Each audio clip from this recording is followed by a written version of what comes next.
Hi friends, இதை first time நம்ம channel watch பண்ணிங்கன்னா மறக்காம நம்ம சேனலை சப்ஸ்கிரைப் பண்ணுங்கள். இது வந்து பார்த்திங்கன்னா ஒரு சூப்பரான திருவிழா விலாக் தான் வந்து பார்க்க போகிறீங்க. ஸோ கடைசி வரையும் ஸ்கிப் பண்ணாமல் வந்து பாருங்கள். இது வந்து ஆம்பூரில் நடந்த கங்கை அம்மன் திருவிழா தான். இது அம்மா வீட்டுக்கு எல்லாரும் அக்கா எல்லாம் வந்தாச்சு. வந்ததுக்கப்புறம் வந்து பார்த்திங்கன்னா அன்றைக்கி பிஃபோர் நைட்டே வந்து தீபாவளிக்கு லெஃப்ட் ஓவரான கிராக்கர்ஸ் எல்லாம் வந்து பசங்க வச்சுட்டு ஜாலியாக என்ஜாய் பண்ணியிருந்தாங்க. ஸோ நாங்கள் வந்து இன்பிட்வீன் கேப்பில் வந்து பார்த்திங்கன்னா மெஹந்தி வந்து அப்ளை பண்ணியிருந்தோம். எப்போவுமே பிஃபோர் நைட்டு வந்து யாரெல்லாம் கோலாட்டம் ஆடுறாங்களோ சிலம்பம் ஆடுறாங்களோ அவங்க வீட்டில் வந்து வீட்டுக்கு முன்னாடி வந்து ஆடுவாங்க. ஸோ அதுதான் வந்து அங்கே நடந்துகிட்டு இருந்துச்சு. நாங்கள் வந்து பார்த்திங்கன்னா மெஹந்தி போட்டு முடிக்கவே ஒரு 10:30 10:45 ஆகிடுச்சு. வந்து பார்த்திங்கன்னா ஒரு ஹாப்பியாக வந்து ஸ்டார்ட் ஆச்சு. ஸோ நான் ரங்கோலி போடலான்ற ஐடியாவில் இருந்தேன். அப்புறம் அம்மாவுக்கு வந்து நான் இந்த கோலம் போட்டால் ரொம்ப பிடிக்கும், ஸோ அதனால் இந்த கோலமே போட்டுரு, சிம்பிளாக அழகாக இருக்கும் அப்படின்னு சொன்னாங்க. ஸோ அதனால் இந்த கோலம் போட்டு எல்லோரும் ஃப்ரெஷ்ஷப் ஆகிட்டு காலையிலே வந்து பார்த்திங்கன்னா சாமி வந்து வரும். ஸோ அதனால் சாமியை பார்க்க எல்லாம் வந்து கிளம்பிட்டோம் நாங்கள். ஸோ அங்கே போனால் செம்ம பேண்டு அது இது செம்ம சூப்பராக இருந்துச்சு. ஒரு கூஸ்பம் மூமெண்ட்டு அப்படின்னா அந்த சாமியோட ஃபேஸை நம்ம பார்க்கும்போது அப்படியே ஒரு ரியலாகவே வந்து கண்லேருந்து தண்ணி வந்துடும். அந்த அளவுக்கு வந்து கூஸ்பம் மூமெண்ட்ஸ் எல்லாம் வந்து பார்க்கலாம். ஸோ அங்கே வந்து பார்த்திங்கன்னா நல்லா பேண்டு, நல்லா மியூசிக் எல்லாம் செம்மையாக இருந்துச்சு. ஸோ பசங்களும் வந்து நல்லா வைப் பண்ணிட்டு இருந்தாங்க. அந்த டேவே வந்து ரொம்ப ஜாய்ஃபுல்லாக ரொம்ப என்ஜாயாக வந்து போய்ட்டு இருந்தது. ஸோ இங்கே பார்த்திங்கன்னா நல்லா மேடம் வந்து வைப் பண்ணிகிட்ருக்குறாங்க அந்த பேண்டுக்கு. ஸோ அந்த சாமி அதுக்கப்புறம் வந்து பார்த்திங்கன்னா நாங்கள் எப்போவுமே வந்து கோயிலுக்கு போகிறதுக்கு முன்னாடி காலையில் வந்து சாமி பார்ப்போம்.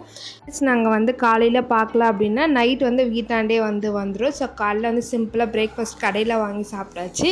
இங்கே வந்து பார்த்திங்கன்னா 3 kg சிக்கன் எடுத்திருந்தாங்க. ஸோ சிக்கன் வந்து வீட்டிலே ப்ரிப்பேர் பண்ணது தான். ஸோ பட்டை, லவங்கம், ஏலக்காய் அதெல்லாம் ஆட் பண்ணிட்டு ஆனியன் வந்து நல்லா கோல்டன் ப்ரௌன் கலர் சேஞ்ச் ஆகட்டும், தேவையான அளவுக்கு சால்ட் ஆட் பண்ணி ஜிஞ்சர் கார்லிக் பேஸ்ட் வந்து போட்டுட்டு, ஸோ தக்காளி வந்து எல்லா மெஷர்மெண்ட்டும் நான் வந்து கீழே டிஸ்கிரிப்ஷனில் வந்து தரேன். தக்காளி ஆட் பண்ணி தக்காளி மேஷ் ஆகிற டைமில் சிக்கனில் வந்து பார்த்திங்கன்னா போட்டு மேரினேட் பண்ணிவிட்டேன். இப்போ வந்து பார்த்திங்கன்னா வீட்டில் அரைச்ச மிளகாத்தூள் 4 டேபிள் ஸ்பூன், கரம் மசாலா, கறி மசாலா, சிக்கன் மசாலா போட்டு அது கூட கர்டும் ஆட் பண்ணி நல்லா வந்து மிக்ஸ் பண்ணிட்டு ஒரு 1/2 அன் ஹவர் நல்லா மேரினேட் ஆனதுக்கப்புறம் தான் வந்து சிக்கனில் வந்து ஆட் பண்ணேன். ஸோ சிக்கனில் ஆட் பண்ணும்போது எங்கள் அக்கா வந்து என்னோடய ஃபேஸை காட்டு அப்படின்னு சொன்னாங்க. ஏன்னா ப்ரிப்ரேஷன் பண்ணதானே நான் தான். சிக்கன் ஆட் பண்ணி இப்படி ப்ரிப்ரேஷன் பண்ணால் தான் நான் பண்ண மாதிரி இருக்கும்னு சொல்லிட்டு காட்ட சொன்னாங்க. அதனால் காட்டிட்டேன்.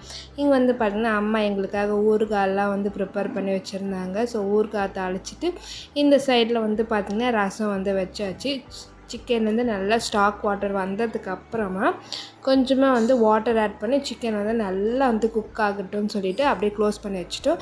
இன் பிட்வீன் கேப்பில் மாம்பழம்லாம் சாப்பிட்டாச்சு. லாஸ்ட்டாக வந்து பார்த்திங்கன்னா பெப்பர் 2 டேபிள் ஸ்பூன் ஆட் பண்ணிட்டு கொத்தமல்லி, கருவேப்பிலை ஆட் பண்ணியாச்சு. அன்றைக்கி லன்ச் மெனு வந்து பார்த்திங்கன்னா 5 கிலோ மட்டன் பிரியாணி, 3 கிலோ வந்து சிக்கன் கிரேவி வந்து பண்ணியிருந்தோம். அதுக்கப்புறம் வந்து பார்த்திங்கன்னா கத்திரிக்காய் ஸ்பெஷல் வந்து பார்த்திங்கன்னா காஷ்மீரி சப்பாத்தி தான் ரொம்ப டேஸ்ட்டாக வந்து இருந்துச்சு. நான் ரெசிபி வந்து ஷேர் பண்ணுறேன். அதுக்கப்புறம் வந்து கீர் கொடுத்து அனுப்பிச்சிருந்தாங்க. அப்புறம் கேரட் அல்வா வந்து கொடுத்து அனுப்பிச்சிருந்தாங்க. வெஜ்ஜுக்கு வந்து பார்த்திங்கன்னா பொட்டேட்டோ வந்து செஞ்சுருந்தார் அப்பா. ஸோ பொட்டேட்டோ ரொம்ப டேஸ்ட்டாக இருந்தது. அந்த ரெசிபியும் நான் வந்து ஷார்ட்ஸில் வந்து உங்களுக்கு அப்லோட் பண்ணுறேன். ஈவினிங் வந்து பார்த்திங்கன்னா கோயிலுக்கு போகலான்னு சொல்லிட்டு நான், அண்ணா, அண்ணி, அக்கா அப்புறம் பசங்க எல்லாருமே வந்து கிளம்பிட்டோம். மாமா தான் அன்றைக்கி வந்து வரல.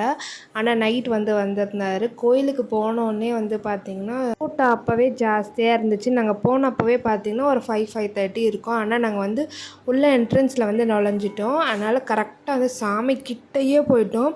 ஸோ அந்த சாமிக்கிட்ட பிளஸ்ஸிங்ஸ் எல்லாம் வாங்கிட்டு அதுக்கப்புறம் பாப்பா அழுதுகிட்டே இருந்தால் அதனால் நாங்கள் வந்து வெளியே கிளம்பி வந்துட்டோம். அங்கே ஸ்ட்ரீட்டில் வந்து பார்த்திங்கன்னா நிறைய பொருள் இருந்தாலும் என்னோடய கண் பார்வை ஃபுல்லாக அந்த சொப்பு சாமான் தான். பசங்க வாங்குறாங்களோ இல்லை நானே ஃபோர்ஸ் பண்ணி அவங்கள வாங்க வச்சுருவேன். அதுக்கப்புறம் கோயிலேருந்து வீட்டுக்கு வந்தாச்சு. நைட் வந்து பார்த்திங்கன்னா இது வந்து கரெக்டாக எங்கள் ஸ்ட்ரீட்டில் கரெக்டாக நேராக திருப்பும்போது அந்த வீடியோ எடுத்தது தான். இந்த வீடியோ எடுக்கும்போது எல்லாருமே வந்து அப்படியே கண் கலங்கிடுச்சு. நான் சொன்னால ஒரு கூஸ் பம்ப் மூமெண்ட்ஸ்ன்னு சொல்லிட்டு எங்கள் அம்மாலாம் அழுதுட்டாங்க. நானும் எங்கள் அக்காவும் அழுதுட்டோம். அவ்வளோ ஒரு அந்த அந்த கண் ஒன்றே போதும் அந்த பவர்ன்னு சொல்லுவாங்க. ஸோ அந்த மாதிரி இருந்துச்சு எனக்கு. ஸோ அன்றைக்கி ரொம்ப ஜாலியாக ஃபேமிலியோடு ஹாப்பியாக வந்து ஸ்பெண்ட் பண்ணோம். அந்த சாமி பார்க்கும்போதெல்லாம் ஒரு பாசிட்டிவ் வைப் வந்து அது வேறு லெவலில் வந்து இருந்துச்சு அது. ஸோ அன்றைக்கி நடந்த கிளிப்பிங்ஸ் எல்லாமே வந்து அட்டாச் பண்ணியிருக்கேன். ஐ ஹோப் நீங்கள் இந்த வீடியோ வந்து enjoy பண்ணிப்பீங்க. See you in the next video. Tata, bye bye.